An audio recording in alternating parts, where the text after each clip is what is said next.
آج ہمیں پریشانی آتی ہے تو ہم مکھیا جی کے پاس جاتے، آج ہمیں کوئی دقت ہوتی ہے تو ہم چلے جاتے ہیں ودھائک جی کے پاس، ہم چلے جاتے ہیں MP صاحب کے پاس، لیکن کبھی بھی ہم اس اللہ سے مدد نہیں مانگتے جو اس پریشانی کو پیدا کیا، جو اس پریشانی کو ایک ذرہ برابر ایک سیکنڈ کے اندر آپ کی زندگی سے ختم کر سکتا۔ ہم کبھی بھی ہمیں پریشانی آتی ہے تو ہمیں چاہیے، نبی کی زندگی سے ہمیں یہ پیغام ملتا ہے، آپ کو کوئی پریشانی آتی ہے تو آپ اللہ سے دعا کرو، آپ کو کوئی مشقت اور تکلیف میں آپ ہیں، آپ کی زندگی چل رہی ہے تو آپ اللہ کی مسجد میں جائیں، آپ مسجد میں اللہ کے گھر میں جائیں، 2 رکعت نماز پڑھیں، اللہ سے دعا کریں، آپ کی پریشانی کو اللہ تبارک و تعالی زیادہ بہتر جانتا ہے، وہ حل کر سکتا ہے، اللہ دور کر سکتا ہے۔ لیکن ان کے پاس نہیں جائیں گے، کوئی بھی پریشانی آئے گی، کوئی بھی دقت آتی ہے تو ہم پیسے والے کے پاس جاتے ہیں، ہم پاور والے کے پاس جاتے ہیں۔ یاد رکھو مسلمانوں، اللہ سے بڑھ کر کوئی، اللہ سے زیادہ کسی کو اس دنیا میں طاقت نہیں ہے، کسی کے پاس اتنا پاور نہیں ہے۔ ارے نیتا آتے ہیں 5 سال کے لیے، 5 سال کے بعد نیتا بدل جاتے ہیں، سرکاریں بنتی ہے 5 سال کے لیے، 5 سال میں سرکار آتی اور جاتی ہے، دنیا کے اندر عزت بنتی اور بگڑتی ہے، لیکن اللہ تبارک و تعالیٰ کی طاقت ہمیشہ سے ہے اور ہمیشہ تا قیامت، بلکہ قیامت کے بعد بھی ہمیشہ سے ہے، ہمیشہ اللہ کی طاقت باقی رہے گی۔ حضرت ابراہیم علیہ السلام نے کیا دعا کی؟ حسبنا اللہ و نعم الوکیل، میرے لیے اللہ کافی ہے، کسی کی مدد کی ضرورت نہیں ہے، اس لیے کہ میں اللہ کے لیے، اللہ کی وحدانیت کے لیے ڈالا جا رہا ہوں انگاروں میں۔ لوگ دیکھ رہے تھے، ہزاروں کا مجمع تھا کہ یہ ہو کیا رہا ہے۔ حضرت ابراہیم ہمیں اور آپ کو پیغام دینا چاہتے تھے کہ کوئی پریشانی آئے کہ کسی قبر پر جا کر اپنے سجدے، اپنے پیشانی کو مت جھکاؤ، کوئی دقت آئے، مشکل کو دور کرنے والی ذات اللہ کی ہے، مشکل کشا اللہ ہے، شافی الامراض اللہ ہے، اواہب الاولاد اللہ ہے۔ مسلمانوں میں اس لیے بول رہا چونکہ عقیدے سے تعلق رکھتا ہے۔ اگر آپ کا عقیدہ صحیح ہے، مشکل کشا اللہ کو مانتے ہو، شافی الامراض اللہ کو مانتے ہو، اواہب الاولاد اللہ کو مانتے ہو، تبھی تو آپ کا بیڑا پار ہو سکتا، نہیں تو پکڑ کر ڈال دیے جاؤ گے جہنم کے اندر۔ تو حسبنا اللہ و نعم الوکیل، یہ دعا کرتے ہیں اللہ مجھے کافی ہے، مجھے کسی کی مدد کی ضرورت نہیں، فوراً اللہ اکبر، اپنی اس اکبر کی صفت کا اللہ تبارک و تعالیٰ طاقت دکھاتا ہے، ڈائریکٹ آپ کو حکم دیتا ہے، قلنا یا نار کونی بردا و سلاما علی ابراہیم، آگ میں نے تجھے پیدا کیا ہے، اللہ تبارک و تعالیٰ کہتا میں نے تجھے پیدا کیا ہے، ٹھنڈی ہو جا، سلامتی والی ہو جا۔ حضرت ابراہیم علیہ السلام پر ڈالے گئے، جس رسی کو باندھ کر ڈالے تھے وہ رسی جل گئی تھی، لیکن حضرت ابراہیم آرام اور سکون کے ساتھ وہاں پر بیٹھے ہوئے اللہ نے اس کی حفاظت کی۔ میرے بھائیوں، بڑی دقت اور پریشانی کے ساتھ ہم تک یہ اپنا عقیدہ اور آستھا ہم تک پہنچا ہے۔ اگر ہمارے کوئی مسلمان بھائی اپنی کسی مس انڈرسٹینڈنگ کی وجہ سے، کسی غلط فہمی کی وجہ سے اگر وہ اپنے عقیدے کو نہیں بچا پاتے ہیں تو میرے خیال سے انہیں رجوع کرنا چاہیے، لوٹنا چاہیے اپنے قرآن کی طرف، اپنے احادیث کی طرف، پڑھے، کھول کر دیکھے۔ حضرت بلال حبشی کو تڑپایا گیا لیکن احد احد نعرہ، اللہ احد، اللہ ایک۔ بی بی سمیہ کے جسم کے 2 ٹکڑے ہوئے لیکن پھر بھی ایمان کا سودا نہیں کیا۔ 13 سال تک محمد رسول اللہ کو پریشانیوں میں ڈالا گیا، کس لیے؟ اسی ایک وحدانیت کے لیے، شرک کو ختم کرنے کے لیے۔ جاء الحق وزهق الباطل ان الباطل کان زهوقا، حق آتا ہے تو باطل دم دبا کر بھاگنے کی کوشش کرتا ہے، بھاگتا بھی ایسا نہیں۔ تو ہماری جو پہچان اللہ کی نظر میں ہے وہ ہمارے ایمان اور آستھا، بیسک چیز۔ اگر ہمارا ایمان اور آستھا ڈگمگا گیا، شرک، الکبائر والاشراک باللہ وعقوق الوالدین وقتل النفس وشہادۃ الزور. تمام برائیوں میں کبیرہ گناہوں میں سے ایک بڑا گناہ یہ ہے اللہ کے الاشراک باللہ، اللہ کے ساتھ کسی کو شریک کرنا. اسی لیے کہا گیا کہ اگر آپ کا ایمان ہے کمپلیٹ اللہ کی ذات پر تو کہا گیا الطہور نصف الایمان. ایمان الطہور پاکی ایمان کا آدھا حصہ. کیوں؟ اس لیے کہ آدمی ایک اللہ کو مانتا ہے، وحدانیت کو مانتا ہے، صفائی ستھرائی اس کے عقیدے کے ساتھ جڑا ہوا. اللہ کے نبی علیہ الصلوۃ والسلام کا فرمان clean less is half the faith. آدھا ایمان کا حصہ صفائی ستھرائی. اور جس کا ایمان و عقیدہ اللہ کے فضل سے کوئی آمیزش نہیں ہے، کوئی ملاوٹ نہیں ہے، میرے بھائیوں میرے ساتھیوں، اس کے لیے بشارت ہے. سارے انبیاء اسی کے جرم میں ستائے گئے. حضرت شعیب علیہ السلام کی تاریخ اٹھا کر کے دیکھ لیں گے آپ، اور حضرت زکریا کی تاریخ اٹھا کر دیکھیے، حضرت نوح کی تاریخ اٹھا کر دیکھیے، حضرت لوط کی تاریخ اٹھا کر دیکھیے، اور حضرت عیسیٰ کی تاریخ اٹھا کر دیکھیے، حضرت موسیٰ کی تاریخ اٹھا کر دیکھ لیجئے. یہ ساری تاریخیں دیکھیں گے بس اسی جرم میں سزا پریشان کیے گئے وہ کہ بھئی تم کیوں شرک کی مخالفت کرتے ہو، تم کیوں ایک اللہ کی بات کرتے ہو. کیونکہ ہم جانتے، وہ جانتے تھے، اللہ جانتا ہے، اللہ تبارک و تعالی اس دھرتی کو پیدا کرنے. اور ہم یہ بات آپ لوگوں کو پورے وقار کے ساتھ، درک کے ساتھ زور دے کر میں اس لیے کہہ رہا ہوں میرے مسلمانوں، آج جو آپ ذلیل اور رسوا ہو اس کی وجہ یہی ہے کہ ہمارا ایمان کھوکھلا ہو چکا ہے، سمندر میں جھاگ کے مانند ہو چکے ہیں ہم. اس ایمان سے ہمیں کوئی فائدہ نہیں پہنچ رہا ہے. اور یاد رکھو آپ کے پیدائش سے پہلے اس زمین پر 2000 سال پہلے تک اللہ تبارک و تعالیٰ نے جناتوں کی آبادی تھی اس دھرتی پر. جنات جن کے اندر عقل نہیں ہوتی، جنات کا سب سے بڑا جو انٹیلیجنٹ ہوتا ہے وہ انسان کے بچے کی جو 10 سال میں جو عقل ہوتی ہے، وہ جناتوں کا سب سے بڑا جو انٹیلیجنٹ ہوتا ہے وہ ہمارے یعنی انسانی مخلوق کے 10 سال عمر کی بچے کی عقل کے مانند اس کا ہوتا ہے جو اس کا سب سے بڑا ودوان ہوتا ہے.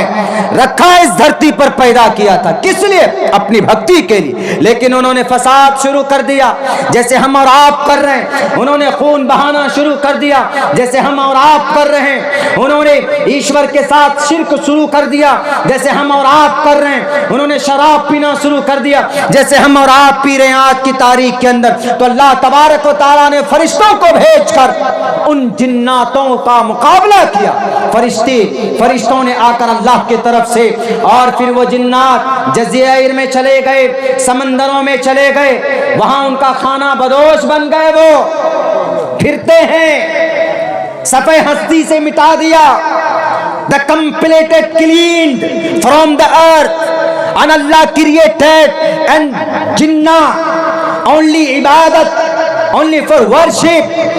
وَمَا خَلَقْتُ الْجِنَّ وَالْإِنسَ إِلَّا لِيَعْبُدُونَ. انہوں نے عبادت نہیں کی، انہوں نے اپنے عقیدے کے اندر میں بگاڑ پیدا کر لیا، انہوں نے اپنے معاشرے کے اندر میں فساد پیدا کر لیا. یہی وجہ ہے کہ فرشتوں نے کہا تھا کہ اللہ آپ پھر انسان کو ایسے مخلوق کو بنائیں گے جو فساد پیدا کریں گے. کیوں؟